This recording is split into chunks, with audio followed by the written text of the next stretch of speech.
Pessoal, bom dia, boa tarde, boa noite, como é que estão vocês? Tudo bem?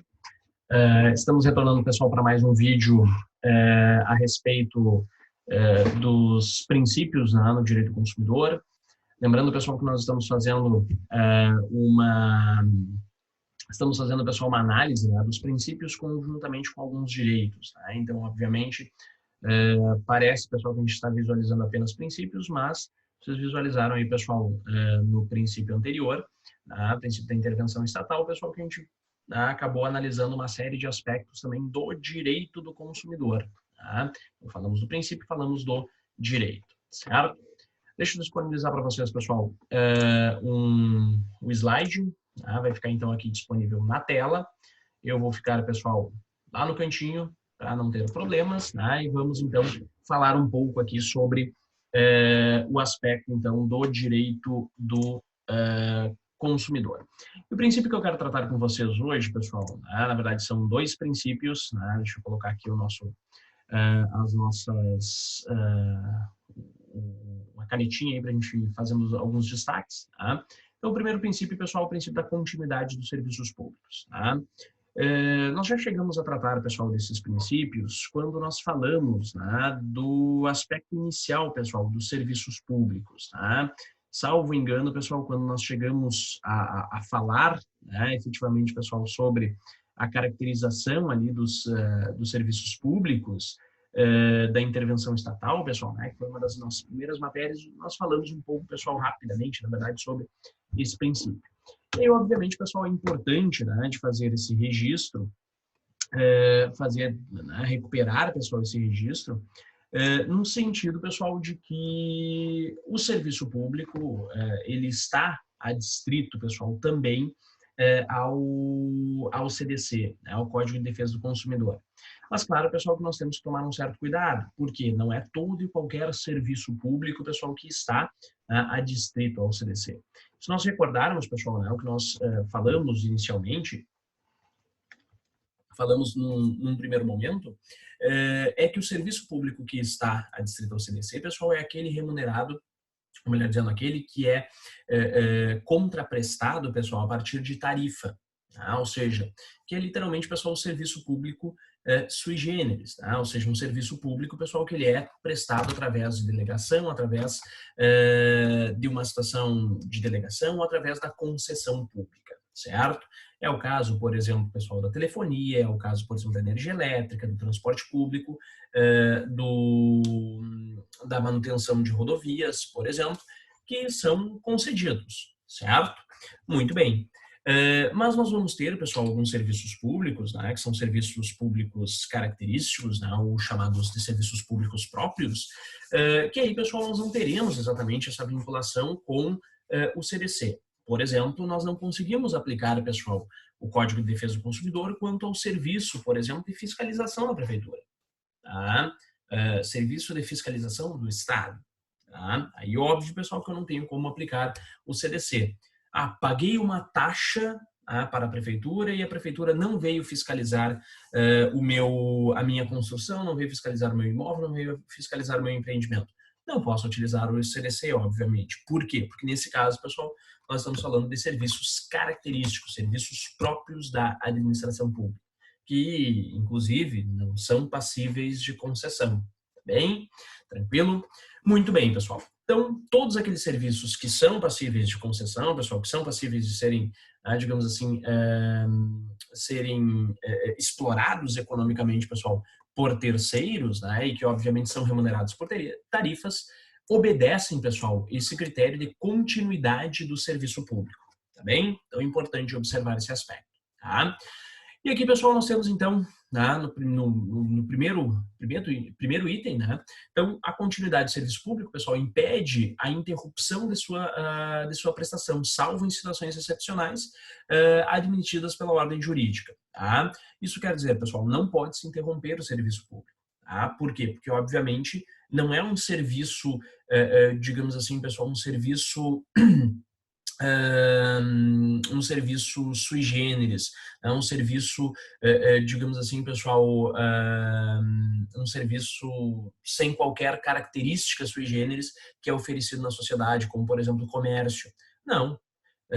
a interrupção do fornecimento de energia elétrica, pessoal, não tem como contratar a energia elétrica de outra pessoa que não seja efetivamente a concessionária de energia. Aliás, muito cuidado, pessoal, não vamos confundir a concessão pública de energia elétrica com aquelas produtoras de energia elétrica, aquelas instaladoras de placas fotovoltaicas, né, que agora está muito popular, né? Obviamente, pessoal, isso não descaracteriza, isso não desqualifica o fornecimento do serviço de energia elétrica como uma concessão pública. Tá? Então, muito cuidado, pessoal. Né? É uma característica de um dos serviços aí que a gente usa como exemplo. Muito bem, pessoal. E quais são essas situações excepcionais admitidas, pessoal? Tá?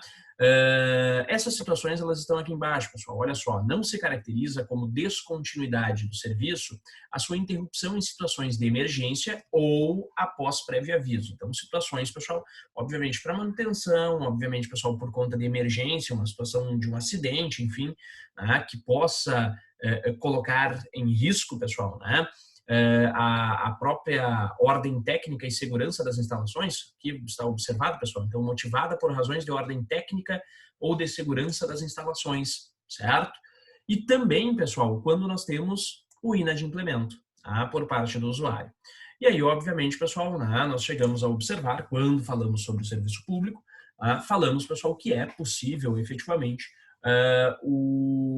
a sua interrupção, né, por conta do inadimplemento. Tá? Obviamente, pessoal, claro, tá? Nós não podemos ter, não se considera efetivamente, pessoal, apenas o interesse privado, o interesse comercial, mas é claro, pessoal, que se observa o interesse da coletividade. Até eu citei como exemplo, pessoal, quando nós falávamos sobre isso, né, no início das nossas videoaulas, eu falei de um condomínio, pessoal, tá? Um condomínio aqui na cidade, na verdade, enfim, uma região, pessoal, né, que é abastecida por uma concessionária de água, Corsã, e que num dado momento, pessoal, aquele condomínio, com uma grande quantidade de pessoas, não estava conseguindo efetuar o pagamento da taxa de água, dado a inadimplência, né, digamos assim, dos próprios condôminos. E aí o que acontece, pessoal? Né? O condomínio não tinha dinheiro para efetuar o pagamento. Tá? Então os condôminos não estavam efetuando o pagamento, não estavam pagando, e aí o condomínio não tinha dinheiro. E não tinha como cortar individualmente, pessoal, a água, né, desses condôminos. O que aconteceu, pessoal? Obviamente se pautou-se, né, um imbróglio. Por quê? A água, obviamente, pessoal, é uma condição básica, né, para a nossa vida em sociedade, para a nossa vida na cidade. Né? Ninguém vive sem água, ninguém tem como sair cavando um poço ou colocar uma motobomba, pessoal, ali no arroio do Cadena, né, obviamente, certo? E aí, pessoal, o que acontece? Né? Esse serviço pode ser interrompido, não pode ser interrompido, obviamente, pessoal, nesse caso, né, inclusive houve até mesmo a intercessão, pessoal, do próprio Ministério Público, para tentar viabilizar um acordo entre o condomínio e a Corsã, para evitar o corte de água. Por quê, pessoal? Porque, obviamente, o direito à saúde, né, inclusive, pessoal, o direito à vida daquelas pessoas, com certeza iria se sobrepor ao aspecto, pessoal, patrimonial aí da própria empresa. Tá? E aí, lembrando, pessoal, tá? Há uma questão muito clara no direito administrativo, né? Por isso que essas atividades geralmente são desenvolvidas por empresas públicas, para que elas possam absorver o prejuízo, certo? Uma empresa privada jamais absorveria o prejuízo, tá certo? Muito bem, pessoal. Tá? Aqui eu só observei, pessoal, então, a regra do artigo 22 do CDC, né? Os órgãos públicos, por si ou por suas empresas, concessionárias, permissionárias ou sob qualquer forma de empreendimento, são obrigados a fornecer serviços adequados, pessoal, eficientes, seguros e, quanto aos essenciais, contínuos. Tá? Então, obviamente, fornecimento de água, fornecimento de energia elétrica, são serviços essenciais, precisam ser contínuos. Tá bem? Tranquilo? Vamos à frente, pessoal, tá? Deixa eu conversar, então, com vocês sobre o aspecto referente ao princípio. Eu acho que eu acabei voltando aqui. Eu comecei pelo princípio da continuidade do serviço público, mas deixa eu voltar então, já que é um vídeo, pessoal, né? Volto rapidamente aqui, tem que falar do princípio da racionalização e melhoria dos serviços públicos, pessoal, tá?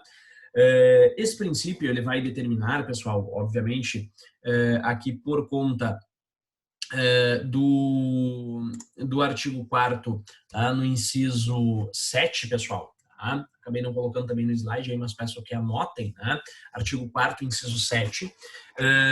Nós temos então aqui, pessoal, né, obviamente na esteira daquilo que nós falamos da intervenção estatal nas relações de consumo, né, o princípio da racionalização, pessoal, e melhoria do serviço público também impõe que os serviços públicos, pessoal, eles sejam cada vez mais, pessoal, né, objeto de melhora, certo? Obviamente, pessoal, nós não estamos falando aqui dos serviços oferecidos diretamente pela administração e que não são adstritos, né, à seara do CDC. Obviamente, nós estamos falando aqui, pessoal, daqueles serviços que são adstritos, né, à influência do CDC. Então, pessoal, obviamente, né, o CDC incide sim, sobre alguns serviços públicos, como eu falei, pessoal, né, aqueles que foram maiormente aqueles que são concedidos, né, ou são permitidos efetivamente a exploração. E o serviço, pessoal, tem que ser realmente eficiente, né, no sentido, pessoal, de que essa eficiência, né, é o cumprimento, pessoal, da finalidade do serviço público. Tá? Então, o serviço, pessoal, ele não pode ser apenas prestado, ele tem que ser prestado de maneira eficiente. Por isso a ideia, pessoal, de racionalização e melhoria dos serviços públicos. Ou seja, que aquele serviço, pessoal, seja de forma racionalmente organizada e, digamos assim, a sua prestação seja cada vez melhor. Tá? Essa ideia, pessoal, de eficiência, né, obviamente remete à ideia de resultado. Tá? É eficiente aquilo que funciona. Então, por exemplo, pessoal, o fornecimento de água está funcionando adequadamente. Né? Adequadamente quer dizer o administrado, pessoal, né? O cidadão está recebendo efetivamente acesso a saneamento básico, está recebendo acesso à água potável, né? Os serviços de energia elétrica, pessoal, estão sendo devidamente prestados ou existe interrupção, existe falha de energia elétrica? Por exemplo, o serviço de telefonia está sendo devidamente prestado ou existe falha em conexão, enfim, tudo isso, pessoal, é a ideia de serviço eficiente. Tá? Então, é eficiente aquilo que funciona, ok? E aí nós vamos encontrar, pessoal, né, a Lei 8.987, pessoal, né, 8987 de 95, que é a Lei Geral de Concessões e Permissões do Serviço Público, pessoal, que está literalmente adstrita também ao CDC. Né? Inclusive, pessoal, mencionando, não mencionando, obviamente, diretamente, pessoal, a aplicação do CDC, né, aos serviços públicos concedidos ou permitidos, mas a forma, pessoal, efetivamente, de concessão ou de permissão permite, né, uma vez que faz uso de empresas privadas, né, faz uso, pessoal, de, digamos assim, da iniciativa privada, então permite, obviamente, pessoal, a aplicação do CDC. Tá bem? Tranquilo? Muito bem, pessoal. Vamos à frente, tá? Aproveitando, pessoal, que nós estamos falando sobre o aspecto, né, da interseção, pessoal, da administração pública, né, na verdade do Estado, tá, podemos dizer assim, pessoal,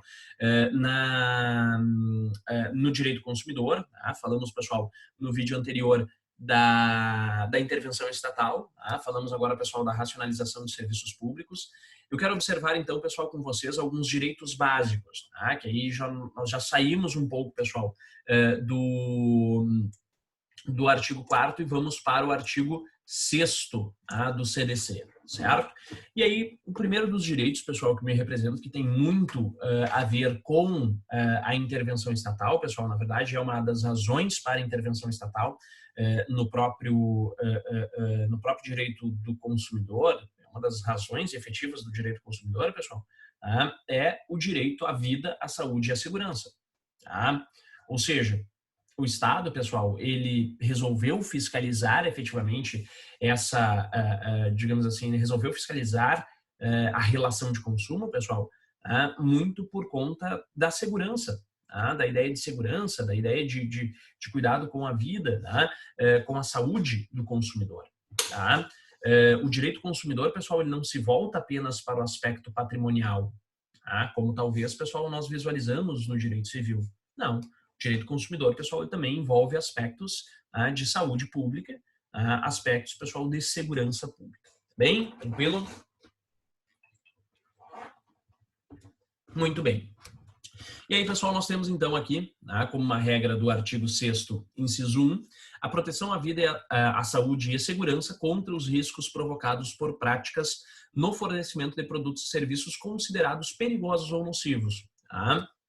Então, veja bem, pessoal, a ideia de que o direito do consumidor vai proteger, pessoal, contra as práticas, digamos assim, no fornecimento de produtos e serviços que sejam efetivamente caracterizados, pessoal, como perigosos ou nocivos. Obviamente, pessoal, a caracterização desses produtos como perigosos ou nocivos parte da fiscalização do próprio Estado.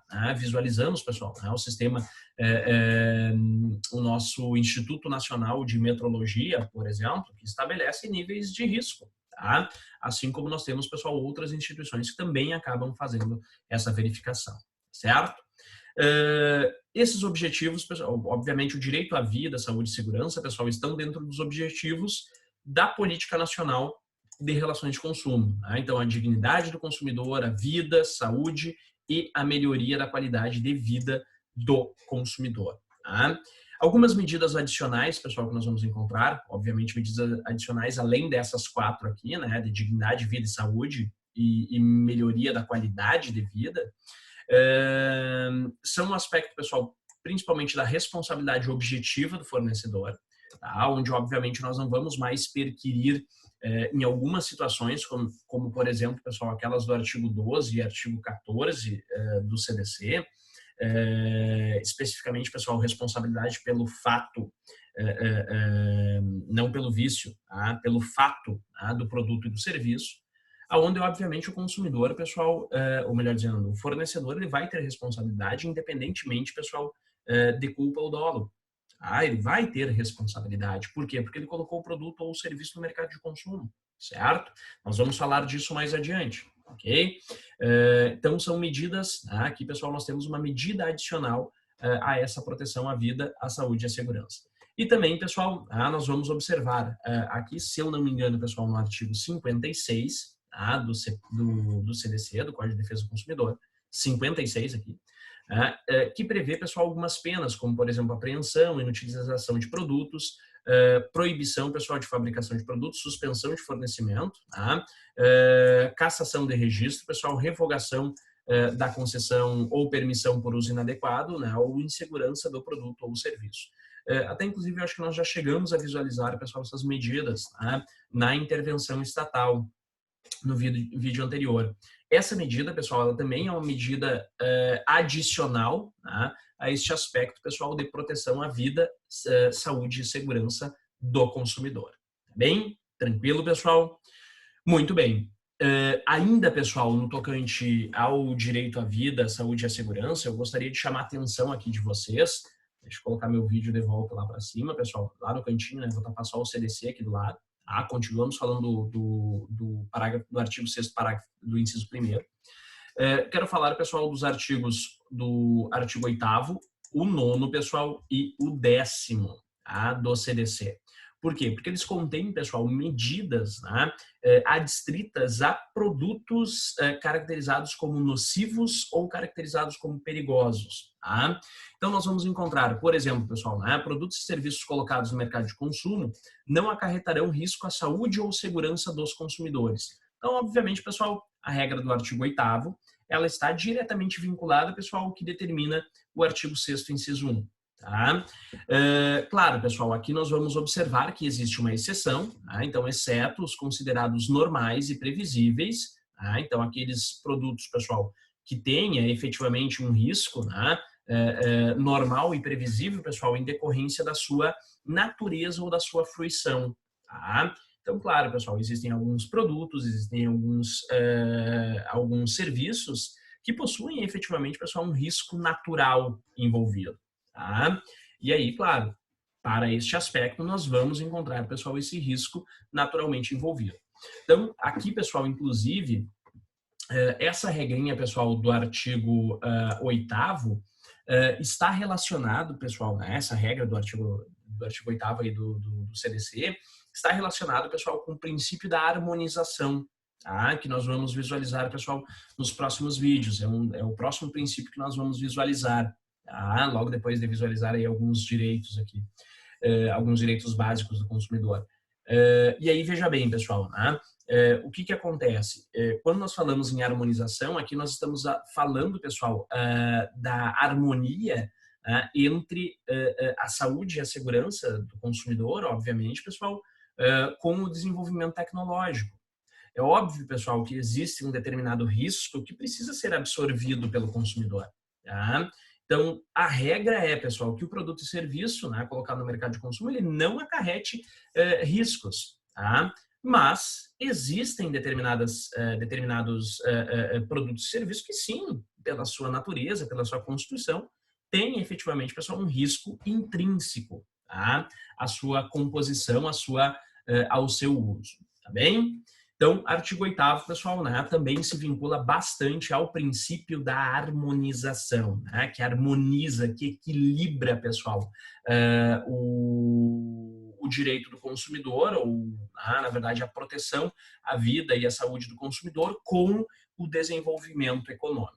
Tá? Afinal de contas, pessoal, nós temos que pensar, né, que o direito do consumidor, nós vamos falar disso depois, o direito do consumidor, ele não pode tolher, ele não pode inviabilizar, engessar, pessoal, tá? O desenvolvimento econômico, tá? Imaginem, pessoal, se eventualmente o direito do consumidor ele engessasse completamente, principalmente nesse aspecto de risco, engessar completamente a atividade do empresário, pessoal, né, do fornecedor, ninguém mais desenvolve nada. Tá? Se eu não tivesse um risco, pessoal, intrínseco à utilização de equipamentos eletrônicos, eu não teria o desenvolvimento, por exemplo, pessoal, da tecnologia. Tá? Então, muito cuidado quanto a isso, certo? Prosseguindo, pessoal, né, o fornecedor de produtos e serviços potencialmente nocivos, veja bem, pessoal, destaque para o potencialmente nocivos ou perigosos, a saúde e a segurança deverá informar, pessoal. Né? Então, o dever de informação, também vinculado aqui, pessoal, com o princípio do dever de informação que nós vamos visualizar mais adiante. De maneira ostensiva e adequada, pessoal, a respeito da sua nocividade ou periculosidade. Então, veja bem, pessoal, não há impedimentos quanto a disponibilização, pessoal, de produtos e serviços potencialmente nocivos ou perigosos. Mas há, obviamente, pessoal, né, uma necessidade do fornecedor de informar, pessoal, né, de maneira ostensiva e adequada, que aquele produto é nocivo. Tá? Então, por exemplo, pessoal, produtos químicos, né, produtos de limpeza. Obviamente, pessoal, enfim, não é possível de deixar de disponibilizar um produto de limpeza. Agora, claro, pessoal, eu tenho que observar no rótulo, né? Dias atrás, pessoal, até falando um pouco dessa pandemia, né? Que nós estamos enfrentando, dias atrás, estávamos visualizando o presidente dos Estados Unidos, claro, óbvio que ele não estava mandando ninguém tomar detergente, pessoal, ele estava falando que o detergente limpa muito bem, né? Elimina o vírus, o coronavírus. A gente pode tomar desinfetante? Não, pera aí só um minutinho, pessoal. O produtor, aquele fornecedor, pessoal, daquele produto, o sujeito, pessoal, que comercializa aquele produto, ele vai, então, informar, pessoal, ostensivamente que aquele produto não pode ser ingerido, que aquele produto faz mal à saúde, que aquele produto é potencialmente nocivo ou perigoso à saúde e à segurança do consumidor. Tá bem? Tranquilo, pessoal? E, por fim, no artigo 10, pessoal, nós temos aqueles produtos, né, que eles apresentam um alto grau de nocividade ou periculosidade à saúde, à saúde e à segurança do consumidor. Então, olha só, pessoal, o fornecedor não poderá colocar no mercado de consumo produtos ou serviços que sabe ou deveria saber apresentar um alto risco, um alto grau de nocividade. Aí sim, pessoal, nós temos uma vedação, tá? Ou seja, o CDC, pessoal, ele já determina que determinados produtos, produtos com alto grau, pessoal, alto poder, aí, digamos assim, de nocividade, pessoal, não é possível de ser colocado no mercado de consumo. E aí, pessoal, agora nesse tempo de pandemia, talvez para aqueles que têm um pouquinho mais de idade, eu já começo a me incluir, pessoal, naquele hall de pessoas que têm um pouco mais de idade, deve se recordar, pessoal, do tempo que existia, o álcool 92%, álcool anídrico, que é literalmente, pessoal, quase como um álcool de bomba, de combustível aí de posto de combustível, E aí o que acontece, pessoal? Esse álcool era vendido tranquilamente, nos supermercados, e ocorreu, obviamente, pessoal, vários acidentes, Inclusive, dias atrás, pessoal, alguém estava tentando acender a churrasqueira, quem acendeu o fogo na churrasqueira ali e acabou dando um pequeno probleminha. Então, veja bem, pessoal, risco, obviamente, viu? Liberaram há poucos dias atrás, pessoal, o retorno desse álcool por conta da pandemia do coronavírus e já tem gente fazendo caca, já tem consumidor, pessoal, fazendo caca. Então, veja bem, pessoal, obviamente, esse álcool, ele acaba oferecendo, pessoal, um alto grau de nocividade, um alto grau de periculosidade que, infelizmente, pessoal, ele não pode ser vendido livremente em mercados.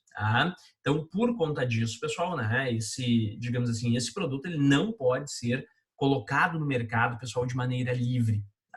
Ele vai ser objeto, pessoal, de restrição. Então, claro, vai ser colocado de um certo modo, pessoal, ele não é colocado no mercado de consumo livre, mas ele acaba sendo colocado no mercado de forma restrita. Tá bem? Tranquilo, pessoal?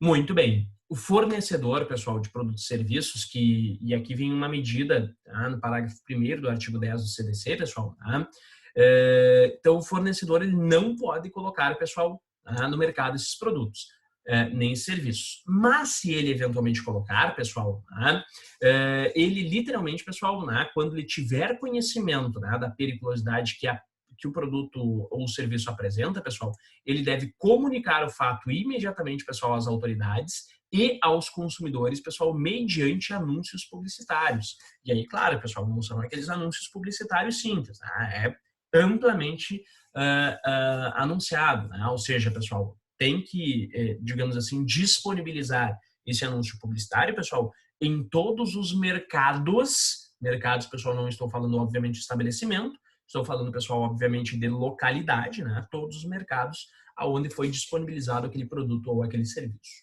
Tá bem? Tranquilo, pessoal? Então, não pode colocar, mas se colocou e descobriu depois a nocividade, tem que determinar, pessoal, Tem que anunciar e tem que informar as autoridades. Tá bem? Tranquilo, pessoal? Belezinha, maravilha. Então, isso, pessoal, são direitos à saúde e à segurança. Quero conversar ainda com vocês, pessoal, sobre o direito ao acesso à justiça.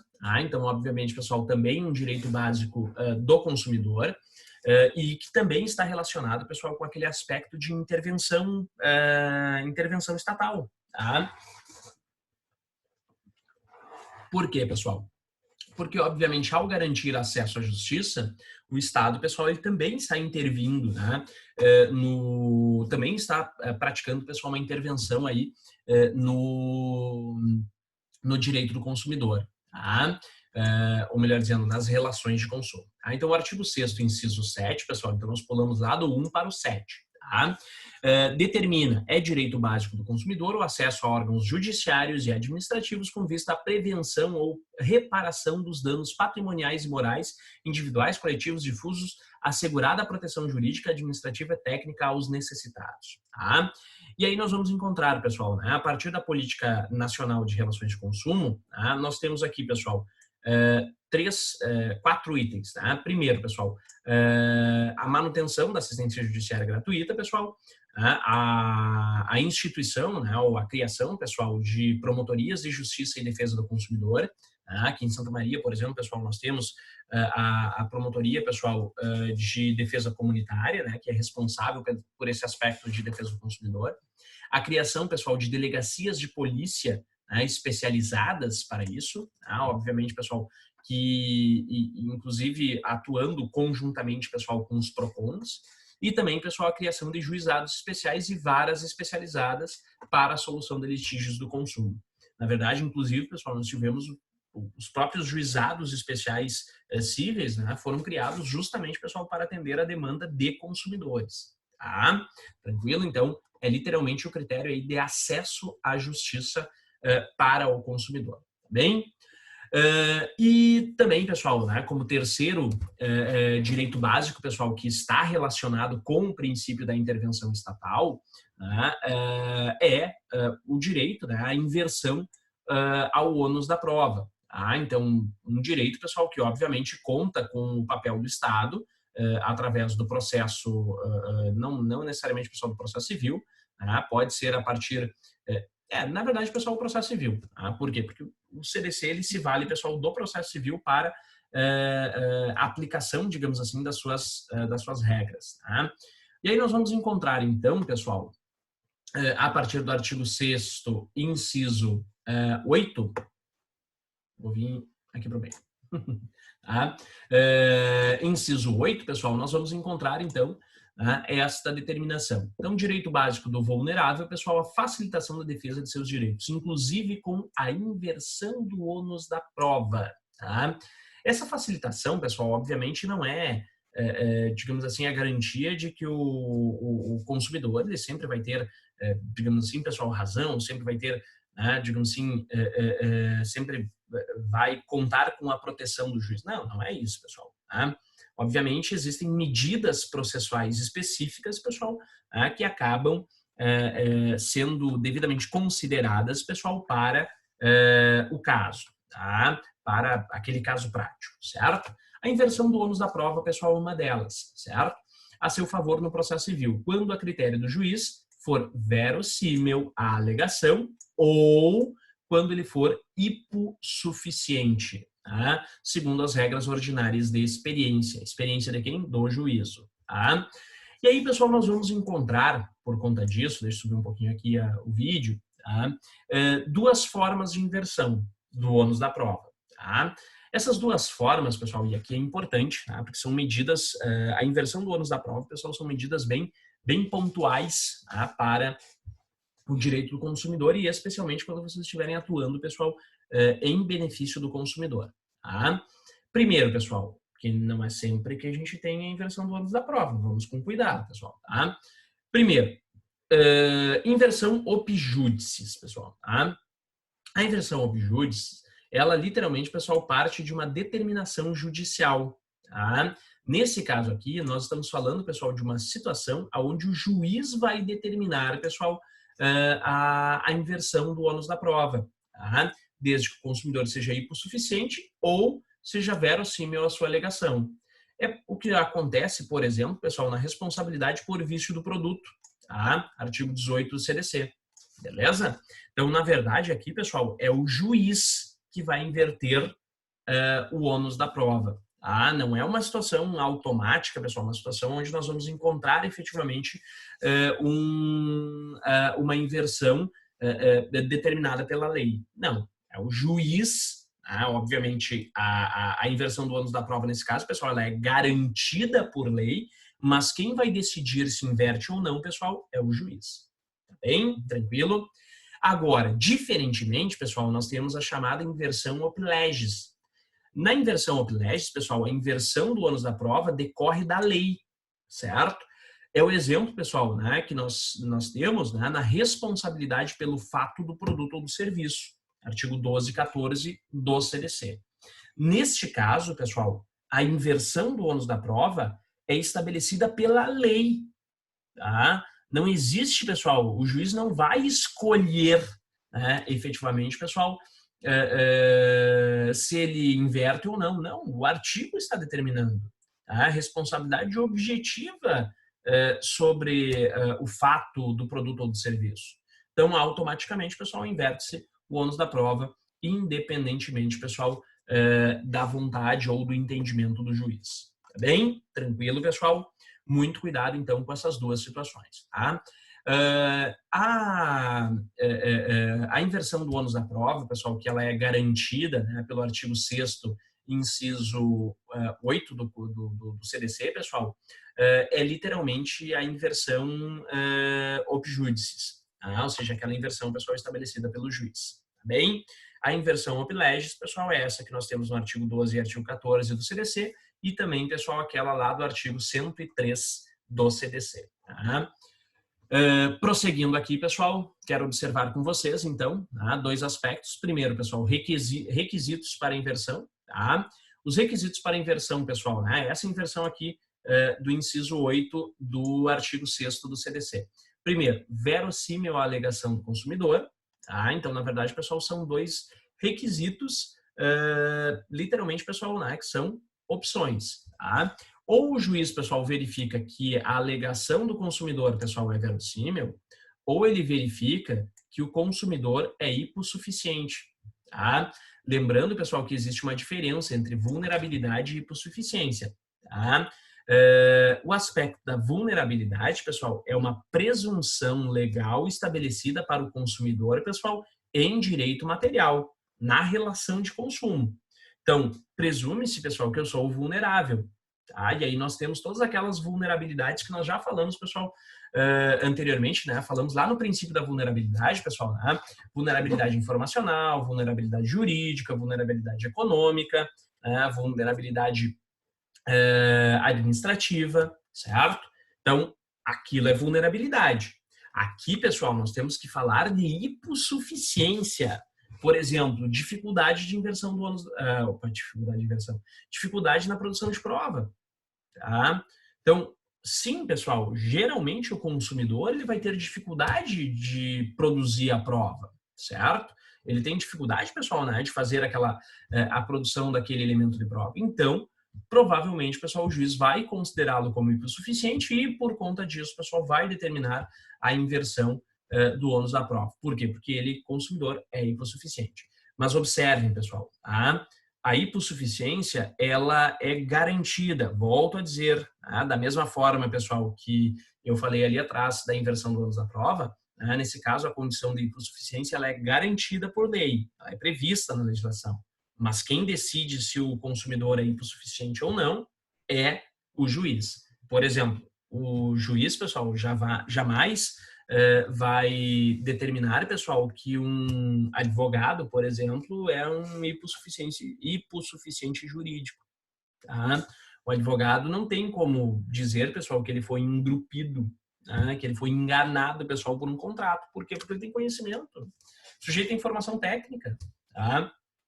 Então, obviamente, pessoal, né, temos pontos aí que, obviamente, podem, digamos assim, inverter ou não o ônus da prova. Tá? Então, verossimilhança, pessoal, ou hipossuficiência. Tá? Momento adequado, pessoal, para a inversão do ônus da prova, nós temos aqui duas situações. Tá? Inclusive, duas situações, pessoal, vocês podem ver acompanhadas aí de decisões do STF. Tá? Desculpa, do STJ. Então, primeiro, pessoal, né, a inversão na fase de saneamento, pessoal, aqui, que obviamente podemos dizer aí, pessoal, a mais adequada, né? A grande maioria dos doutrinadores, pessoal, entendem que a inversão ela tem que ser na fase de saneamento do processo.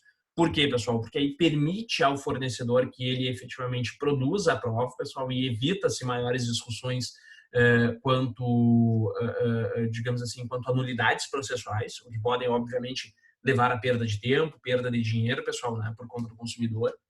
E também, pessoal, a inversão na sentença. Tá? Aqui também ainda que a doutrina critique, pessoal, tá?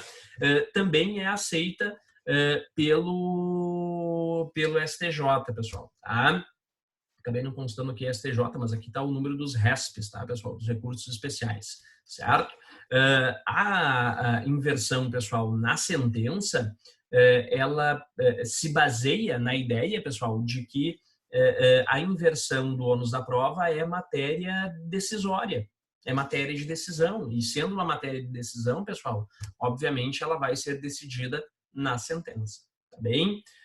Então é plenamente possível. Obviamente o fornecedor, nesse caso, pessoal, ele tem que produzir a prova antecipadamente. Ele vai ter que ele próprio, pessoal, terá que tomar cuidado, verificando, por exemplo, o critério de hipossuficiência, o critério, pessoal, de verossimilhança e, literalmente, pessoal, a partir do pedido. Veja bem, pessoal, olha o que tem que tomar cuidado quando vocês vão defender um fornecedor, por exemplo. a partir do pedido do consumidor, né, do pedido do consumidor, pessoal, né, de inversão do ônus da prova, por exemplo, por verossimilhança, vocês, como advogados, já precisarão alertar o fornecedor, olha, fulano, é melhor a gente produzir prova aí contra uma possível inversão desse ônus. Por quê? Porque senão, lá na sentença pode haver a inversão e aí, babaus. Aí já não tem mais como produzir a prova. Beleza? Tranquilinho aqui, pessoal?